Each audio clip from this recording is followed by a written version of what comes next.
Desde o martelo encantado do Thor aos corredores do Sanctum Sanctorum do Doutor Estranho, a magia corre nas veias do universo Marvel. Vários heróis e vilões invocam as artes místicas de alguma forma, com cada usuário tendo um caminho diferente para exercer poder, alguns invocando seres cósmicos, outros empunhando armas de poder antigo e muitos caminhando pelos caminhos das bruxas. Acontece que o universo Marvel é recheado de bruxas. A gente pode pensar já em vários nomes e com a estreia de Agatha Harkness a gente está conhecendo várias delas. Senhoras e senhores, eu sou o Rafael Novaes, seja bem-vindo a mais um vídeo e hoje eu vou contar pra vocês sobre as bruxas do universo Marvel. Eu confesso que eu vou focar apenas nas bruxas e não nos bruxos, isso pode ficar pra um outro vídeo, mas com a estreia de Agatha Harkness a gente consegue perceber que a gente tem basicamente um elenco quase que inteiro de mulheres. Como a gente tá aqui falando um pouco da série, eu vou manter só as bruxas. Uma coisa importante antes de começar esse vídeo é falar que eu vou passar rapidamente porque são muitas bruxas. Eu não vou ficar muito tempo nelas, porque muitas delas ganharão um vídeo especial aqui no canal contando sobre cada uma. E aí sim, aí vocês vão conhecer a história delas, porque, mano, tem uma bruxa mais legal que a outra, eu juro pra vocês. Eu sei que vocês gostam muito da Feiticeira Escarlate, mas, cara, pra mim nem de longe ela é a mais legal. Sem mais delongas, vamos começar com ela, Feiticeira Escarlate. Com certeza ela é a bruxa mais famosa do universo Marvel e ela fez a sua estreia lá junto com a Irmandade dos Mutantes do Mal, junto com o Magneto. O que importa é que ela apareceu logo na primeira edição de Uncanny X-Men, em 1963, escrito pela lendária dupla Stan Lee e Jack Kirby. Acontece que nessa versão mais recente, a mãe dela era a Feiticeira Escarlate antes dela, e por isso algumas das suas habilidades vieram da sua linhagem sanguínea. Além disso, ela tem um irmão que é o Mercúrio, e aí com o tempo ela e o Mercúrio deixaram a Irmandade dos Mutantes e foram lá para os Vingadores. E chegando nos Vingadores, ela começou a aprimorar as suas habilidades e ela foi ficando cada vez mais forte. Além disso, lá ela encontrou seu grande amor, que é o Visão, e eles tiveram dois filhos que foram apagados da existência por ninguém menos do que o Mephisto. E aí tivemos os eventos de Vingadores A Queda e depois, obviamente, Dinastia M, que pra mim é o melhor quadrinho da Marvel. Bom, mas com o tempo a Wanda se recuperou, encontrou o equilíbrio, fez as pazes com os mutantes e voltou para os Vingadores. E mais recentemente, ela caminhou no caminho das bruxas. E então vamos falar da sua professora, sua mentora, ninguém menos do que Agatha Harkness, que fez a sua estreia lá em Quarteto Fantástico como a babá de Franklin Richards. E ela foi criada, obviamente, por Stan Lee e Jack Kirby, a dupla dinâmica. Acontece que, como eu falei, quando Mephisto absorveu os filhos da Wanda, e ela começou a ficar ali toda fragmentada, toda malzona, a Agatha Harkness decidiu apagar sua memória para que assim ela pudesse se estabilizar, já que ela era uma feiticeira muito poderosa e ela fora de controle seria muito perigoso. Mas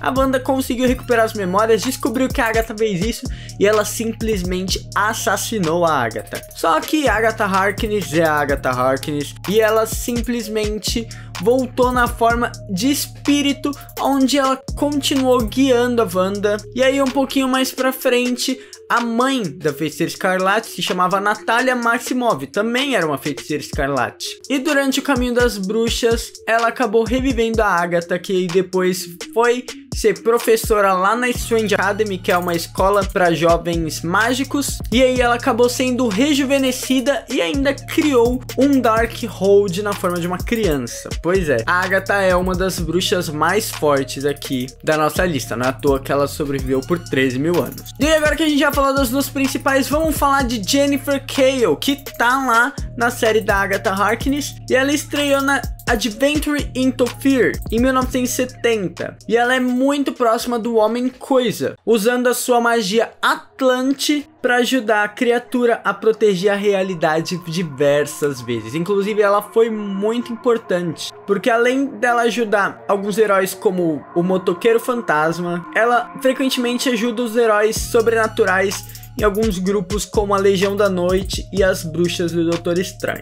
E ela também teve um papel crucial para salvar o universo Marvel durante uma invasão zumbi da Marvel lá em Marvel Zombies 3. E eu não quero falar muito dela porque o vídeo dela vai ser bem legal, bem especial, então aguardem. Vamos falar de Lilia Calderu, que também tá lá na série. E ela é tão poderosa, mas tão poderosa que ela foi capaz de colocar o Doutor Estranho em um feitiço lá em 1972. E depois de ela empunhar vários artefatos mágicos e muito fortes, como o livro de Cagliostro, a Rainha Bruxa teve um caso com ninguém menos do que o Barão Mordor, o vilão de Doutor Estranho, que acabou roubando o livro dela, fazendo com que ela assumisse e encantasse o Doutor Estranho, fazendo ele roubar o livro de volta pra ela. Só que acontece que lá nos quadrinhos ela não está viva, ela foi morta por um vilão chamado Gárgula Viva. Alice Wu Gulliver, que também tá lá na série, é a próxima da nossa lista e ela era filha de uma detetive da polícia. E o seu pai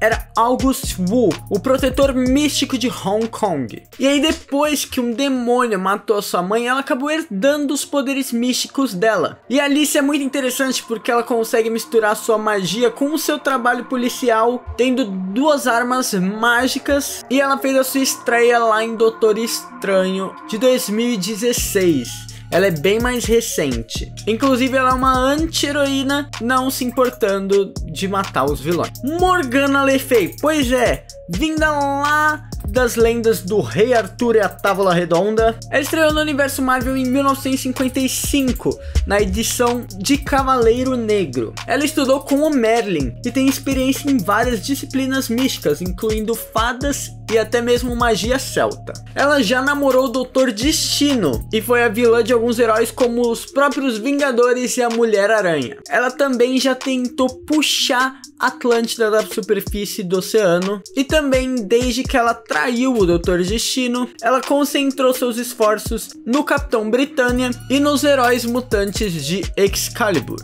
Mágica, uma das minhas preferidas, é ninguém menos do que Illyana Rasputin, irmã do Colossus, e ela é uma das bruxas mais temíveis hoje no universo Marvel. Porém, na sua estreia lá em 1975, ela era apenas a irmã mais nova de Colossus. E depois que o demônio Belasco prendeu ela numa dimensão infernal do Limbo, ela acabou aprendendo tanto magia branca quanto magia negra lá na biblioteca de Belasco. E aí ela tem uma espada chamada Soul Sword, onde ela é capaz de abrir alguns portais. E aí ela escapou, juntou-se aos novos mutantes e assumiu o Limbo. Só que depois de um tempo ela cedeu esse título a Madelyne Pryor, virando membro central do X-Men e uma das místicas mais habilidosas do mundo. Ela é simplesmente perfeita.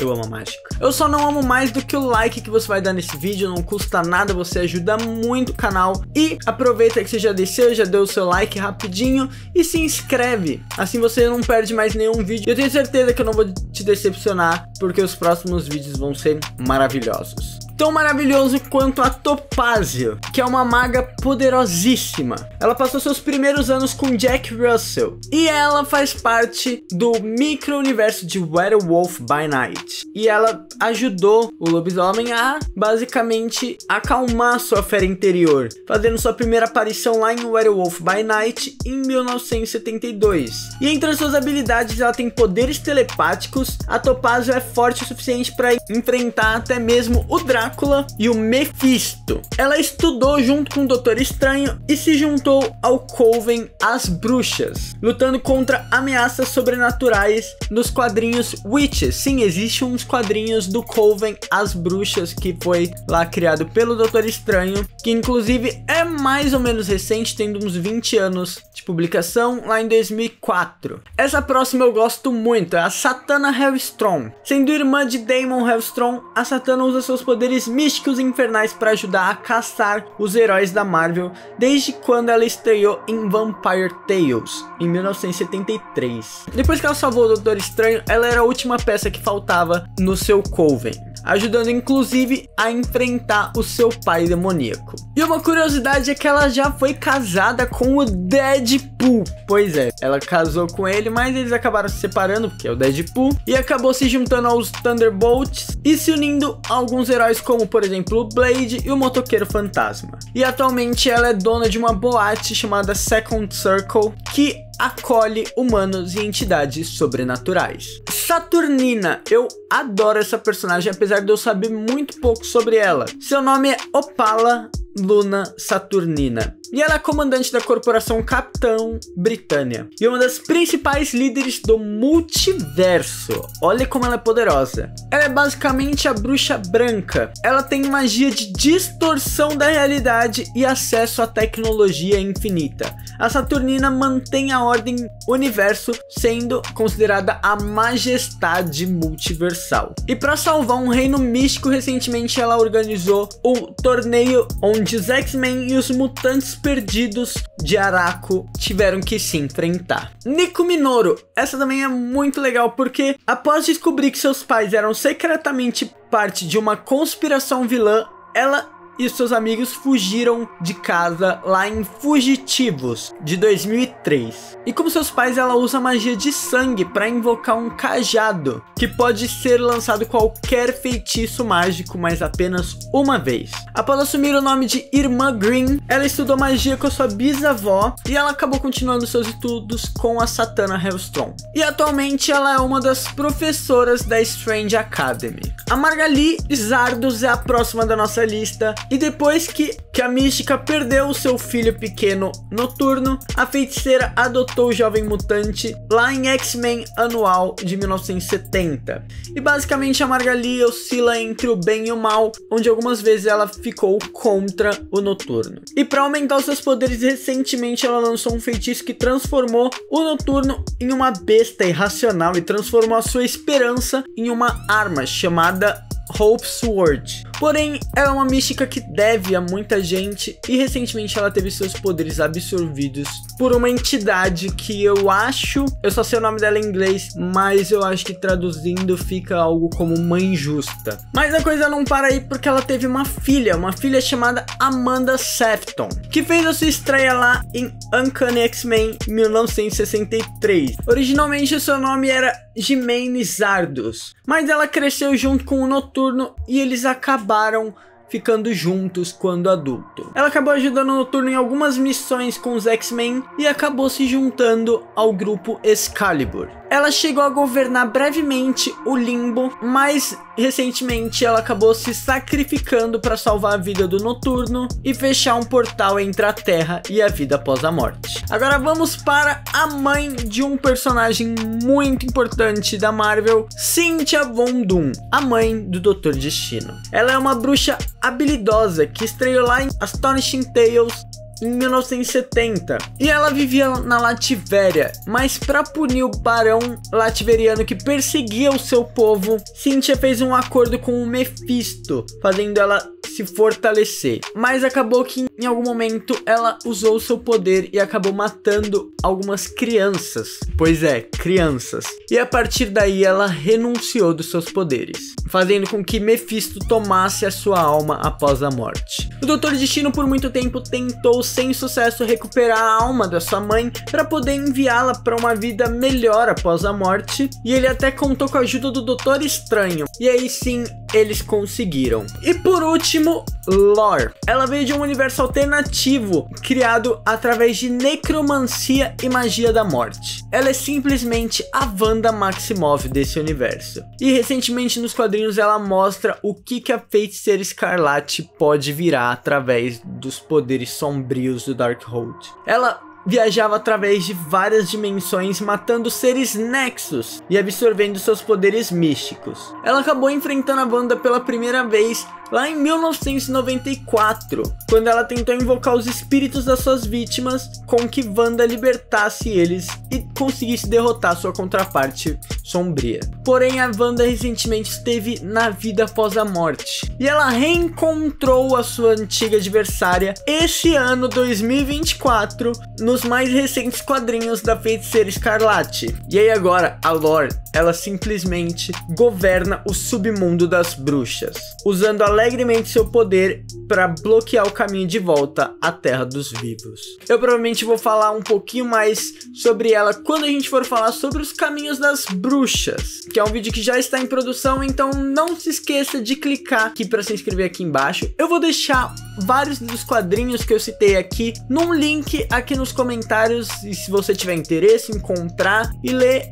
clica aqui no link, compra pela Amazon, você não gasta nada mais, mas me ajuda com uma pequena comissão. E aí aproveita e me segue lá nas redes sociais, tanto no Instagram quanto no TikTok, onde acaba saindo os shorts que eu posto aqui, mas vira e mexe tem algumas coisinhas lá. E não se esqueçam de ir lá no Spotify e ouvir Um Quarto de Rafa, o meu podcast, que só tem um episódio, eu sei, mas fiquem tranquilos que em breve teremos mais coisas. Então é isso, muito obrigado, valeu, falou!